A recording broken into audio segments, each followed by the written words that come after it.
I don't have really anything prepared, but I wanted to make a point. Our children are the future of this nation. The body of this nation, the attitude of the society of this nation is whatever the last generation was taught as children. You are in charge of setting the curriculum for our children, for our next generation, for our next 50 years. If you teach them fear, then that's what we are in for the next 50 years. So far, the medical industry, the media, the educational industry, the government has done nothing but deal in fear. What I fear for most is the loss of our entire nation and the loss of all of our freedoms through the loss of the next generation. It is in your hands. Thank you. Gail, you are up next. Shay Douglas, you gonna check outside, Miss Cronkey? Okay, I'll put her to the back. We're going to the inside, so. Okay, wonderful. All right, thank you. Go ahead, Christopher. The Declaration of Independence says that to secure our rights, governments are instituted among men derived from their just powers and the consent of the government. That's us. Nobody rules us.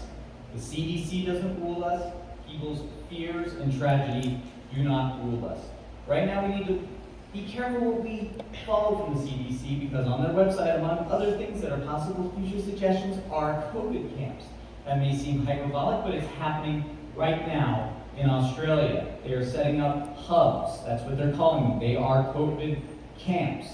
And if you don't think that that can happen here, it already is happening here. Just look around. Okay, we are setting ourselves up to be the victims of a medical industrial apartheid that is supported by a tyrannical government. And we the people cannot tolerate that. If we can make our children goose step down the aisles following tape marks, they can put them in trains and send them to camps. That can happen. No, sir. Thank you, Christopher. Shay Douglas, you can come to the podium, and then up next will be Brand. Of course. Hey, you got me. Hey, it's not speaking. I want to thank all of you for being here. We're all here because we care about our kids.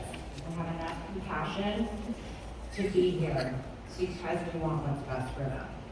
My elementary school students won't make it to cheer or tug rallies in high school if they're not protected. Currently, we have a lot of bullying, discrimination, and separation with the way that the parents are acting. And those children are seeing that. Before 1969, seatbelts were not a law. Before 1885, car seats were not a law.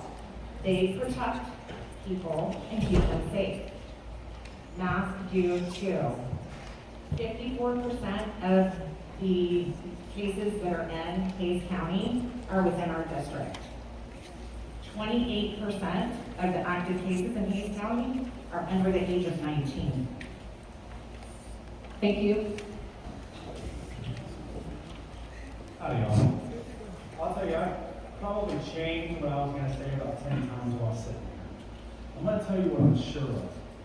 I made a decision 2 weeks ago to get involved in this to fight for my kid who has diagnosed breathing issues, who goes to school. That's why